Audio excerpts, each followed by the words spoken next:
지금부터 이제 병 관련해가지고 방제 결정 지원 체계에 대한 설명을 하도록 하겠습니다. 병 방제에 있어가지고는 배건별무병 중심으로 해서 병 방제를 많이 하고 있습니다.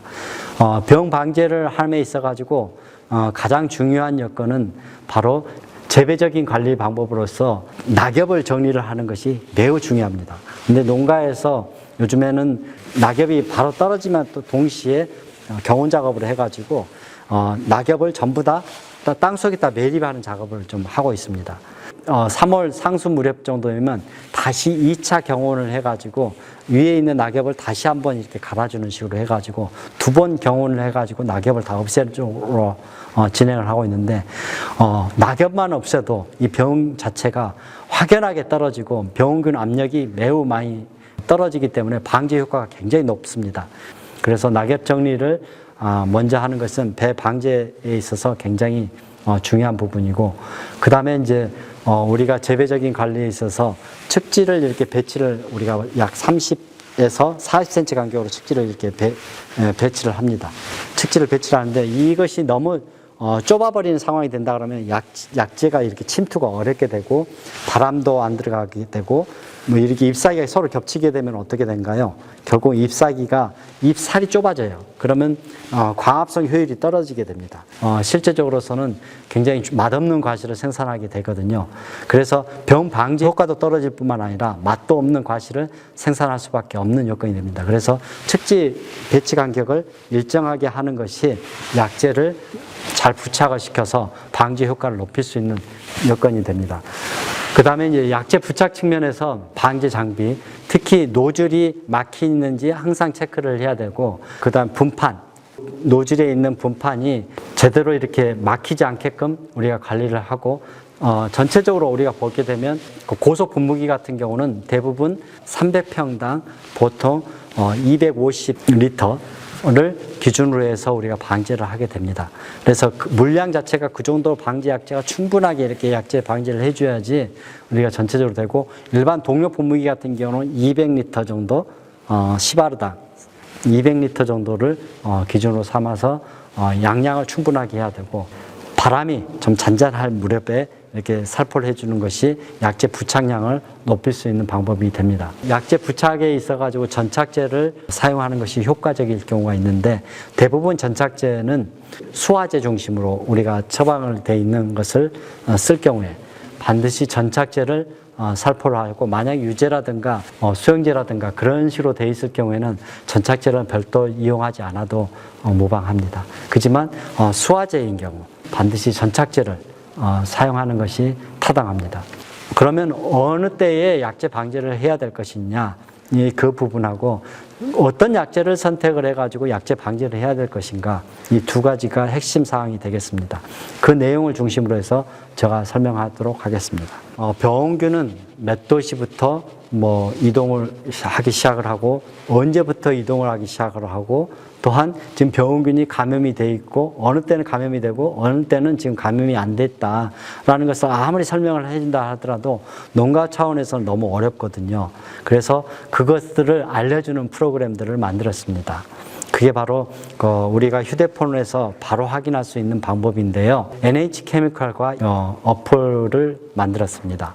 그래서 올해부터 농가들이 지금 사용을 하고 있는데 여러분도 좀 실제적으로 많이 활용을 하셨으면 좋겠어요. 이게 뭐냐면 배가수원에서 지금 건별무인병이 방제가 주로 이제 봄철에 많이를 하고 있는데, 지금 무렵에 이 병이 감염이 됐을까 말았을까 를 판정을 해주는 것이 실시간 기상청의 데이터를 가지고 그 지역의 주소에 해당되는 그 기상 데이터를 가지고 이것을 감염이 됐는지 안 됐는지를 확인하고 있거든요. 그리고 또한 그 농가에서 어떤 농약을 뿌렸다 그러면 추후에 지금 언제까지 농약을 살포를 해야 되는지 약재를 선정을 해주고 그것을 처리를 하게끔 의견을 여기다가 프로그램에서 알려줍니다. 그리고 이제 유기재배도 그렇게 알려주고, 일반 관행재배에서도 이것을 사용하는 방법, 약재 선택하고, 특히 살균제뿐만 아니라 살충제를 이렇게 혼용해서 쓸 수 있게끔 조합표까지 같이 넣어서 하고 있습니다. NH케미칼에서 바로 우리 배연구소의 알고리즘을 가지고 바로 개발을 해가지고 지금 보급을 하고 있기 때문에 여러분들에게 활용하고자 해서 NH케미칼에서 만든 거거든요. 그래서 잘 활용하셔가지고 농업인들에게 어쩔 때는 집중 방제가 필요할 경우에는 뭐 10일 간격, 일주일 간격의 농약 처방이 아니라 어쩔 때는 5일 간격의 농약 처방이 필요할 경우도 있거든요. 집중 관리를 할 때는 그렇게 하고, 만약에 집중 관리가 필요 없거나 감염 위험이 없을 경우에는 보름일지라도 우리가 약제를 살포하지 않는 그런 체계가 이루어진다 그러면 농업인들이 올바른 생산을 해서 수익이 많아져야지 다시 농협이 이렇게 선순환이 돼서 강한 농협이 될 수 있는 거리가 되기 때문에 약제 선정이라든가 사용 시기를 어떻게 할 수 있을까, 배방제 도우미라는 이름으로 어플을 만든 겁니다. 저기 구글 플레이에 여기 들어가 보시면 배방제 도우미를 치면 농협 케미칼에서 만든 거라고 이렇게 나와 있습니다. 그래서 이것을 다운로드 받으셔가지고 자기 이름으로 로그인을 하시게 되면 이 부분을 여러분이 배에 대해서는 확인을 해서 농가에 맞는 정보들을 우리가 처방을 할 수 있습니다. 시간이 많이 걸리질 않아요. 근데 여기서 한 가지 단점이 안드로이드 폰, 그러니까 우리 아이폰 같은 경우는 안 돼요. 오직 안드로이드 폰만 이것이 쓸 수가 있습니다. 굉장히 유용한 정보라고 생각이 듭니다. 그 작용 기작에 대해서도 나오고, 약제는 어떻게 최선과 차선책을 이렇게 내주기도 하고, 그 다음에 친환경 재배에서는 언제까지 어떻게 해야 되는지도 같이 이렇게 알려주고 있는 상태가 되겠습니다. 그리고 약제 혼용표도 같이 이렇게 다른 회사의 약제들도 이렇게 같이 넣어가지고 혼용표를 만들게끔 구성이 되어 있습니다. 농가들이 뭐 저의 강의뿐만 아니라 최근에 농촌진흥청의 전문가들의 강의를 들게 되면 대부분 농가들이 예전처럼 약제 이름을 주라고 이렇게 하지는 않을 거예요. 뭘 주라 그러냐면 대신 살균제 중에서 4,1번을 주세요, 내지는 4군을 주세요 라고 이야기를 하는 경우가 있습니다. 살충제 같은 경우는 4A를 주라든가 뭐 그렇게 꼼꼼하게 이렇게 요구하시는 분들이 많다 그래요. 그래서 농업 담당자분들이 예전에 없는 도전을 받았다고 그러면서 굉장히 난감해 한다고 내가 이야기를 들었습니다. 난감해 할 게 아닙니다. 살균제 내지는 살충제 밑에 있다 이렇게 작용 기작에 해당이 되는 이런 코드를 이렇게 적어놨어요. 그래서 이 코드를 중심으로 해가지고 농업인들이 많이 선택을 하게 됩니다. 또 요청을 하게 되고요. 그래서 일반 교육을 받으신 분들이 대부분 올해 이번에는 4.1번이라든가 다 3번을 뿌리고 싶은데 약제를 그 중에서 골라주세요 라고 요청을 하기도 할 겁니다. 그것이 낯설지 않도록 그런 쪽에서 살균제 밑에 있는 작용 코드를, 또 살충제 밑에 있는 작용 코드, 제초제 밑에 있는 그룹 명칭을 중심으로 해서 처방도 잘 해줄 필요가 있습니다. 작물 보호제를 어떻게 살포하는 것이 가장 효과적일까? 우리가 예전에는 농약 그렇게 했잖아요. 요즘에 최근에는 이제 작물 보호제라고 이제 이름을 명칭을 하게 되었습니다. 그래서 작물 보호제는 도대체 어떻게 하면 가장 효과적일까? 여러 가지 이제 6가지로 이렇게 해놨습니다. 제가 기재를 해놨는데, 이것은 제가 쓴 것이 아닙니다. 이것은 전 세계적으로 대학이든 농약을 취급하는 사람들이 자격증을 취득하는 데 있어가지고 이게 핵심 항목으로 이렇게 되어 있습니다. 여기를 보면 제일 처음에 탱크홀합과 혼합제 이 두 가지 중에서 어떤 것을 쓰는 게 좋을까, 거기에 대한 기준이 나와 있습니다. 어쩔 때는 우리가 방제를 효율적으로 할 경우에는 사실은 약제 두 가지를 이렇게 미리 이렇게 혼합해 갖고 나오는 약제들이 있습니다. 신규 약제들이. 그러면 유효 양량 자체가 적어지는 상태에서 이렇게 혼합이 되잖아요. 그런 혼합제를 쓰든가, 아니면 SS기 500리터 한 통에 A 약제를 그대로 한 봉 넣고 또 B 약제를 그대로 또 한 봉 넣고, 그래서 두 개를 혼합해서 이렇게 탱크 상태에서 이렇게 넣는 것을 탱크 혼합이라고 합니다. 아니면 아예 혼합제로 나와 있는 것을 써서 살포하는 것이 상호 보안 측면에서 유리하다. 유효 성분을 더 높일 것인가 낮을 것인가는 또 농업인들 여건에 맞게끔 해야 되지만, 그런 측면에서 약효가 더 효과적으로 나올 수가 있다.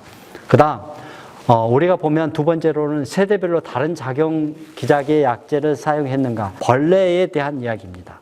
해충에 대한 이야기고, 병 같은 경우도 2차 감염이라 그래가지고 우리가 눈에 보이는 뭐 포자 같은 것들이 이렇게 손에 만져지는 것들이 있거든요.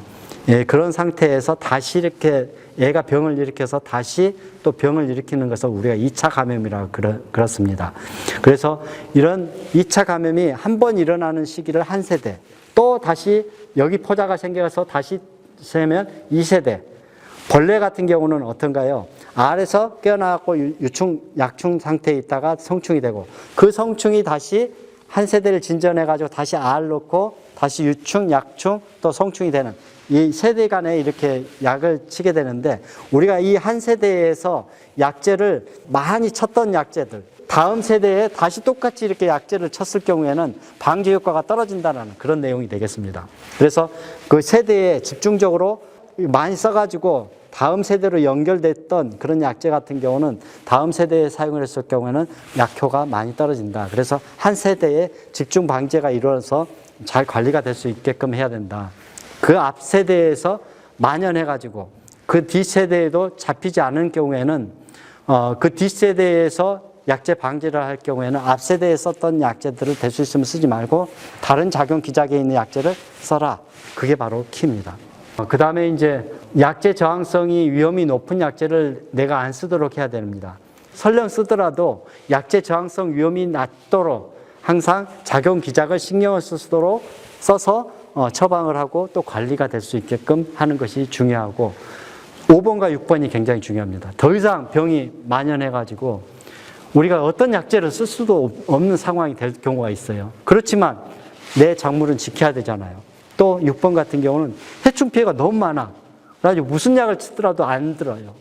그런 경우는 어떻게 해야 될까요? 5번의 경우에는 다작용점의 약제를 선택했는가 물어봤습니다.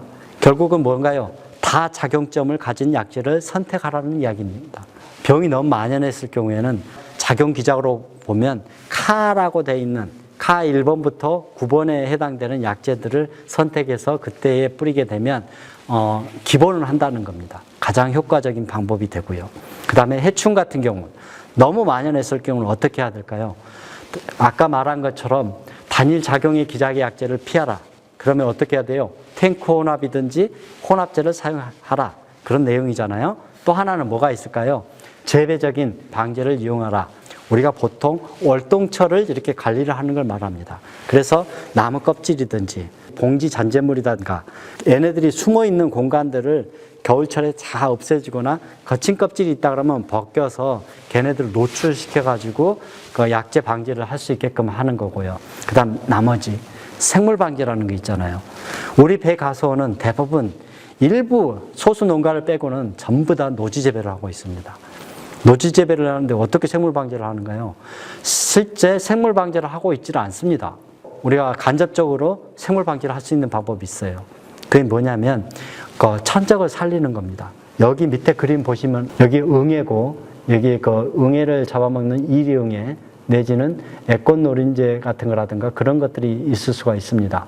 지금 응애가 이렇게 있다 그러면 어떤가요? 이런 천적들이 많이 있으면 이후에 이렇게 발생량이 적게 유지가 됩니다. 해충이 있다 하더라도 천적이 먹어주니까요. 그런데 우리가 약제 살포를 해가지고 살포를 해서 천적이 죽어버린 상황이 되면 어떻게인가요? 응애가 거의 10마리 미만으로 이렇게 유지되었어야 할 것이 기하급수적으로 이렇게 엄청나게 많이 늘어나 버리는 상황이 됩니다. 그리고 더 이상 잡을 수가 없어요. 그래서 이런 것을 할 수 있는 방법은 결국은 생육 초기에 모든 천적까지도 위험한 그런 약제를 사용하는 것을 금지를 하고요. 될 수 있으면 생육 초기에는 천적을 좀 유지를 할 수 있는 그런 약제를 선택적으로 좀 쓸 필요가 있고, 그 다음에 생육 단계별로는 이제 어떤 걸 할 수 있냐면, 천적이 설령 나무 위에서는 죽더라도 이 초종을 통해 가지고 가수원 바닥에 있는 초종들을 자연 초종이든 초종에서 꽃가루든 그 다음에 거기에서 먹이를 먹고 다시 배나무 쪽으로 올라올 수 있게끔 초종을 잘 관리를 해주는 것이 천적을 살리는 길이기도 하고 천적들이 다시 숨을 수 있는 공간을 마련해 주는 것이 됩니다. 그래서 한쪽 면을 우리가 보통 1년에 한 5번 전후로 해서 풀 관리를 하거든요. 그럴 때에 한쪽은 좀 연하게 치고 한쪽은 좀 남겨놓고 그렇게 해서 줄 건너서 풀 관리를 하게 되면 천적들이 숨을 공간이 많이 만들어집니다. 좀 약간은 도전적인 그림입니다. 옆에는 백설공주고 이쪽은 그 백설공주가 헐크로 바뀌었습니다. 이건 뭐냐면 우리가 전 세계의 살균제 시장의 거의 60, 70%를 차지하고 있는 것이 바로 이 카에 해당되는 살균제 그룹입니다. 그만큼 약효가 안정적이고 병이 만연할 때 우리가 쓸 수 있는 약제라고 제가 말씀을 드린 것처럼 잘만 우리가 선택을 하게 되면 굉장히 농가에서 효과적으로 병 방제를 할 수 있는데 이 방제 약제의 특징은 뭐냐면 침투가 안 되다 보니까 어떻게 하겠어요? 비가 오게 되면 잘 쓸려 내려갑니다. 그리고 비가 오지 않더라도 신초가 이렇게 자라는 속도가 커져 버리거나 막 부피 생장을 많이 하게 되면 빨리 자라게 되면 어떻게 해요? 가만히 있어도 이 약효가 없어져 버리는 거예요. 그렇기 때문에 빠르게 생장하는 조직 같은 경우는 작용기자 카에 해당되는 약제 같은 경우는 보호막이 다 깨져 버리기 때문에 재살포를 해줘야 된다는 그런 내용이 되겠습니다. 또한 약제를 살포를 하면 흡수가 안 되기 때문에 어떻게 해야 되겠어요?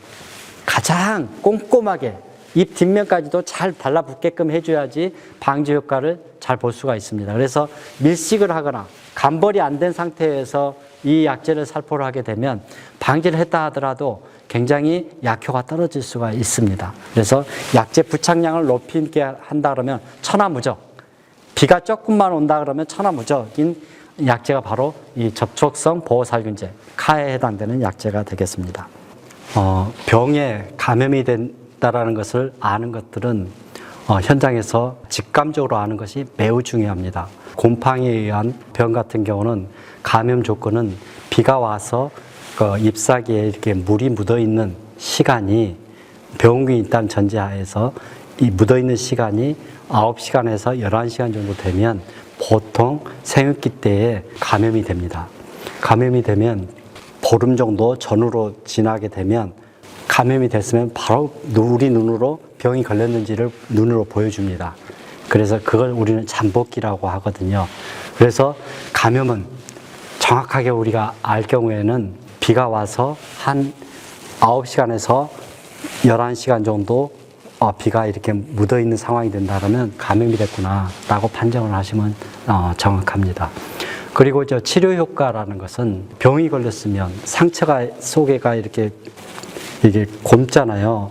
이 곰이 골맞으면 이런 염증 같은 것들이 그 병원균들을 없앨 수 있는 기한이 있는데 이것이 너무 깊숙이 들어가 버리면 치료제라고 하는 것은 완벽한 치료가 없습니다.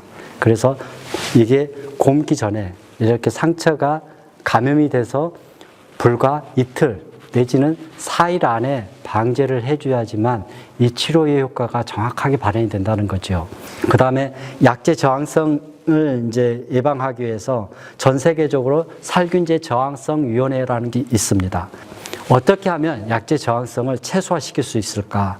살균제 전문가들이, 살충제 전문가들이, 제초제 전문가들이 어떻게 하면 저항성을 낮출 수 있을까에 최선의 방법은 뭐냐? 여기 그림처럼 내가 만약에 살균제 다 2번을 썼다 그러면 다시 다 2번을 쓰고자 한다 그러면 가운데 작용 기작이 다른 약제를 2개를 끼워 넣어라. 그것이 핵심입니다. 이 기준을 따라서 살균제든 살충제든 제초제든 사용하시면 약제 저항성 문제를 해결할 수가 있습니다. 그런 중심으로 해서 우리가 약제를 저번에는 내가 다 2번을 해줬다 그러면 이번에는 4, 1번으로 해줘야 되겠구나. 내가 이번에 다 2번, 4에 1번, 내가 또 카 2번을 했다 그런다면 다시 다 2번을 쓸 수 있겠구나. 그런 느낌으로 해서 약제를 처방을 해줘야지 계속 2개씩 살균제를 끼워서 이렇게 처방을 하게 되면 우리 배 같은 경우는 나중에 쓸 무기들이 없어져 버립니다. 약제 저항성을 회피하기 위한. 그래서 여러분께서 이런 기본 공식을 가지고 살균제든 살충제든 처방을 하시면 가장 훌륭한 처방이 됩니다. 여기서 우리가 기억을 해야 될 것은 살균제 중에서 이 약제 저항성이 빈도가 굉장히 낮거나 거의 위험성이 없는 것이 있습니다. 그게 뭐냐면 바로 카입니다. 이 카는 약제 저항성이 없어요. 그래서 약제 저항성이 안전 사용 기준에 부합한다 그러면 약제를 계속 끼워 넣어서 중복해서 사용할 수도 있습니다.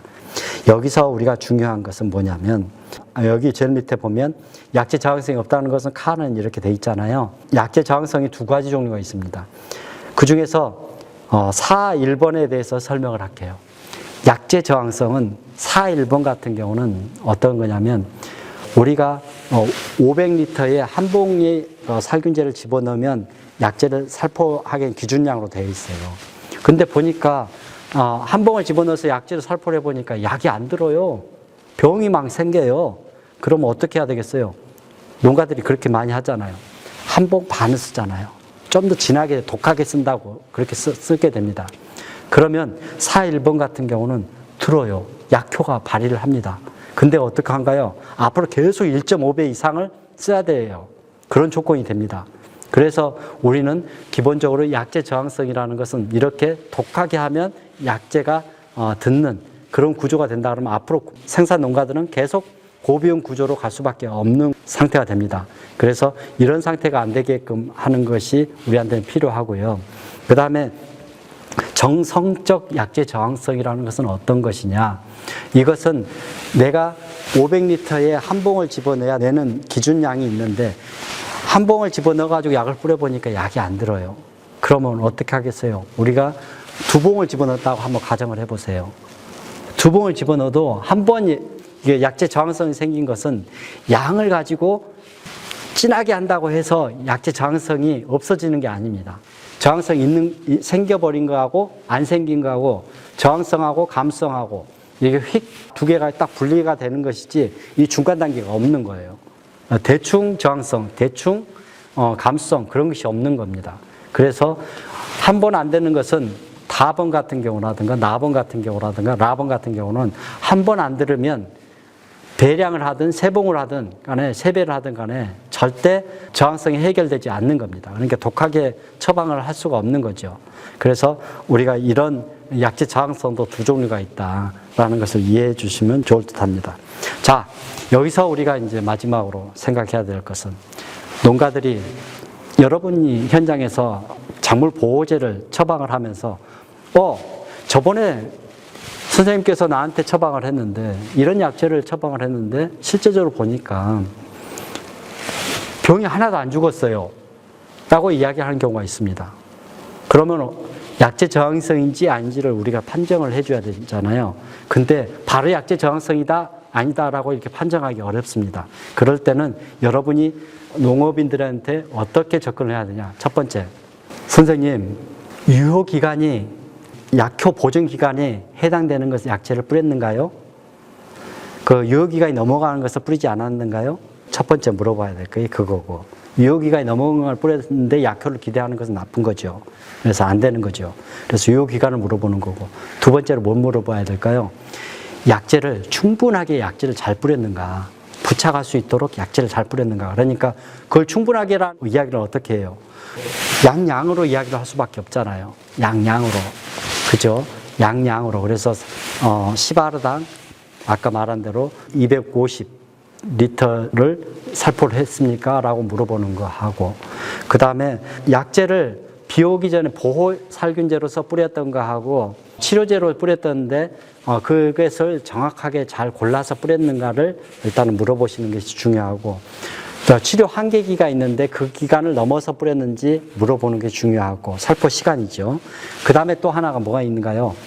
약제를 아무리 침투 유행성 약제를 뿌린다 한들 이게 약제가 부착이 안 되면 안 돼요. 그래서 너무 촘촘하게 측지가 배치가 돼 있어가지고 약제가 너무 안 맞은 조건이 되면 약을 그렇게 하더라도 약제가 안 맞아버리면 효과는 나오질 않습니다. 그래서 이제 그런 부분들을 좀 이야기하고, 그럼에도 불구하고 지금 가서 보니까 약제가 문제가 있다 그러면 오늘 가서 처음 병을 많이 이렇게 엄청나게 생겼다고 확인이 됐다 그러면 어떻게 하는가요? 아까 잠복기 이야기했잖아요. 오늘 내가 확인하는 병은 바로 15일 전에, 15일이나 20일 전에 내가 뿌렸던 약재가 의미가 없었던 거거든요. 그래서 어제 사갖고 왔는데 약이 안 된다고 이야기하면 그것은 잠복기라는 게 있습니다 라고 생각을 하는 거고, 아니면 20일 전에 15일 전에 뿌렸던 약재가 약재를 잘 선택했습니까? 약재 살포 시간이 정확했습니까? 부착량도 충분했습니까? 아니면 약효 보존 기간이 있었습니까? 그걸 물어봤는데 전혀 문제가 없었다. 그런다 그러면 여러분께서 약재 저항성일 수도 있겠구나 라고 판단을 하시고, 이것은 앞으로 약재 저항성이 위험이 있습니다. 그때 뿌렸던 약재가 우리가 다 알 수가 없으니까 앞으로는 이 약재에 대해서는 위험이 있으니 다른 약재를 처방해 드리겠습니다. 그래서 작용 계통이 다른 것으로서 처방을 할 수 있는 그런 조건을 만들어 줘야 됩니다. 그 다음에 이제 이것이 이제 실전에 있어가지고 우리가 해야 될 부분인데요. 내일 비가 온다고 예정을 해 봅시다. 그러면 우선적으로 비양 자체가 하루 정도에 머무를 것인가, 아니면 비양 자체가 일주일 사이에 한 3, 4일 이상 비가 양이 굉장히 많다든가 그런 조건을 나누는가, 이 딱 두 가지로 나눕니다. 하루 정도로 이렇게 짧은 순간에 이제 비가 한 30mm 미만 전후로 이렇게 비가 온다고 할 경우에는 카로 이렇게 선택을 하는 것이 합리적인 방법입니다. 그렇지만 일주일 사이에 안에 10일 안에 100mm까지도 비가 온다고 할 경우에는 어떻게 해야 되겠어요? 침투 유행성 약재로서 다나 라에 해당되는 보호살균제를 쓰는 것이 타당합니다. 특히 생육 초기에는 반드시 처음에는 병이 보이지 않는 그런 상황일 경우에는 다나 라를 그리고 카, 이 세 가지 보호살균제, 비 오기 전에 뿌리는 약재를 선택하는 것이 가장 타당한, 그리고 전 세계 전문가들이 권하는 가장 우수한 방제 전략입니다. 효과가 제일 좋거든요. 그런데 비가 오기 전에 얼마 정도 전에 뿌려야 되냐면 바로 6시간 이전에 뿌려줘야 돼요. 약재가 잘 부착이 돼서 단단하게 말라가지고 비에 대해서 안정적으로 발현을 합니다. 이렇게 6시간 이전에 약재를 뿌릴 수 있도록 항상 처리를 하는 게 좋습니다. 사실 오늘 제가 무슨 약을 뿌려야 될까요? 라고 이렇게 물어보면 앞에 내가 뿌렸던 농약을 언제 뿌렸는지, 작물보호제를 어떤 것을 언제 뿌렸는지, 그리고 이후에 비가 얼마 정도 올 것인지를 예측을 하고 처방을 해야 되거든요. 근데 어제 바로 비가 그쳐가지고 지금 오늘 약을 뿌리려고 그래요. 그러면 어떻게 해야 되겠어요? 비 오기 전에 보호살균제를 뿌렸는데 그 양이 뭐 20mm 온다 그래가지고 칼을 선택을 했었어요. 칼을 선택을 했는데 보니까 100mm가 와버린 거예요. 너무 많이 와버린 거예요. 그리고 하루 만에 비가 온다고 했는데 뭐 3, 4일 정도 비가 와버렸다고 가정을 해봅시다. 그럼 엄청나게 비가 많이 오는 거잖아요. 길게 왔고 보호해 줄 수 있는 공간을 여력을 넘어가 버린 것이니까 그 이후에 감염이 될 수 있는 여지는 분명히 있거든요. 그래서 치료제를 처방을 하고, 또 이후에 또 비가 온다고 했을 경우에는 비를 오는 부분들을 예견을 해서 보호살균제, 비 오기 전에 뿌리는 보호살균제하고 치료를 해주는 이 치료살균제를 두 개를 혼용을 해서 처방을 해주면 아주 좋은 선진국형 컨설턴트가 내놓을 수 있는 처방전이 됩니다. 그렇지만 10일 이내에 비 예보가 전혀도 없는데 여기 보호살균제를 또 하나를 이렇게 끼워 넣어주는 건 어떻게 하겠어요? 의미가 없는 방제가 됩니다. 비가 오기 전에 예방제 뿌리고 또 비 온 다음에 다시 배농가들은 다시 또 뿌려요. 그때에 여러분께서 아닙니다. 지금은 일기예보가 앞으로 10일 동안에는 비가 없기 때문에 다시 거기에다가 치료제에다가 다른 살균제를 섞어 쓸 필요가 없습니다. 라고 이야기를 해줘야지 농업인들을 위한 바른 처방이 됩니다. 자, 벌레 내용에 대해서 설명하도록 하겠습니다. 살균제 같은 경우는 보이지 않는 병원균에 대해서 대응을 하는 것이지만, 벌레 같은 경우는 벌레를 보지 않고 해충의 피해를 보지 않고 예방적인 차원에서 살충제를 살포를 하는 것은 굉장히 무모한 일입니다. 살충제들이 천적에도 유해하기 때문에 될 수 있으면 문제가 되고 있는 강건 해충에 대해서 정확하게 알아야 되고, 거기에 처방에 맞춰서 정확하게 확인을 하고서 살포를 하는 것이 기본입니다. 그리고 생육기 초반에 지나치게 광범위한 약제, 그 스펙트럼, 그러니까 유기인제라든가 여기서 보면 네오니코티노이드계 4A 같은 경우 비선택적인 약제인데, 이런 약제들을 생육 초반기에 너무 써버리면 어떻게 되냐, 천적들이 다 몰살당해가지고 결국은 우리가 문제가 되고 있는 해충들에 대해서 잡기가 너무 힘들게 돼버립니다. 그렇기 때문에 천적 자원 보존을 위한 생육 초기에 너무 비선택적인 약제를 선택하지 말아라 라는 것이 가장 중요하고요. 그 다음에 이제 우리가 하는 것은 예찰 기술은 그 보이지 않는 적을 잡는 거거든요. 저기 벌레 같은 경우는 우리가 눈에 안 보인다고 해서 벌레가 없는 건 아니에요. 그래서 이 가손에 있는 애들을 끌어 모아야 돼요. 그것을 할 수 있는 방법은 뭐냐? 성페로몬 트랩이에요. 성페로몬 트랩을 가지고 놓고서 수컷을 불러 모아가지고, 아, 성충이 나방이 왔구나. 그러면 성충 나방이 수컷이 왔으니까 암컷도 이 비율만큼 생겼겠구나. 갑자기 없었는데 갑자기 많이 들어와 버렸어요. 일주일 단위로 계속 5일 단위로 이렇게 체크를 하다 보니까 어느 순간 20마리가 넘어가고 40마리가 넘어가고 그런단 말이에요. 그러면 일주일 내지 10일 안에 약제를 뿌려야게 됐구나. 왜? 걔네들이 교미를 해서 알 낳아서 얘네들이 움직이는 그 유충 단계가 가장 약제에 취약한 때거든요. 그때를 알고서 성페로몬으로 없는 적을 내 눈으로 보게끔 만드는 거죠. 그래서 나방 피해가 많은 데 같은 경우는 성페로몬을 하고, 만약에 이제 동네마다 이렇게 다 할 것도 아니고, 여 동네에서는 뭐 한쪽에 면이라든가 리라고 한다 그러면 그 지역에 해당되는 지역에 페로몬 트랩을 한두 개만 놔둬도, 해충별로 놔두더라도 전부 다 알 수가 있습니다. 걔네들이 얼마 정도에 나왔는지, 온도가 다 틀리니까요. 정 그게 힘든다 그러면 어떻게 하냐면, 국가 농작물 병해충 관리 시스템이라는 게 NCPMS라는 것이 있습니다. 농촌진흥청에서 운영하고 있는데, 고추라든가 주요 육작물에 대해서 나방이라든가 해충, 그 다음에 병의 움직임을, 위험도를 다 알려주고 있습니다. 그래서 그 위험도 정보를 가지고 여러분이 처방을 해서, 지금 이 무렵에는 빨간색, 막 노란색으로 이렇게 다 초록색으로 다 표시가 되어 있거든요. 그래서 그 정보를 기준으로 해가지고 처방을 하시면 정확할 겁니다. 그리고 약제 저항성은 아까 말씀드린 그 코드를 활용을 해서 처방을 하시면 됩니다. 여기 정보를 보시면 이게 여러분한테 굉장히 유용할 겁니다. 아까 이제 살균제에 있어서는 오늘 그 잠복기를 고려를 해가지고, 오늘 갑자기 병이 많이 생겼을 경우에는 15일에서 20일 전에 내가 살포했던 것들이 잘못됐던 것을 알 수가 있다 그랬습니다. 이 살충제에서는 여기에 보면 앞에 1번부터 28번까지 이렇게 쭉 이렇게 나와 있는데, 이런 것은 뭐냐면 작용 기작이에요. 그래서 1번, 1A, 1B, 3A, 4A, 4C 뭐 이런 거 같은 경우를 오늘 뿌렸다 그러면 바로 오늘 안에 얘네들은 약효가 나오는 겁니다. 그러니까 여러분께서는 보통 예전에 이제 선배들한테서 받았을 경우에는 대부분 1번에서 6번 사이의 약제들 다 처방했을 거예요. 해충 약제들. 왜? 농가들은 순식간에 떨어지고서 반응을 보이는 것을 좋아하거든요.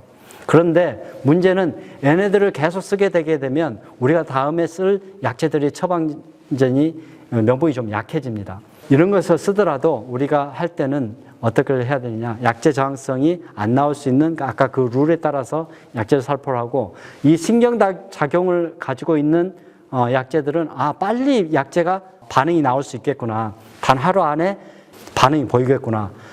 근데 내가 그 4A를 뿌렸어요. 네오니코티노이드 계통을 뿌렸어요.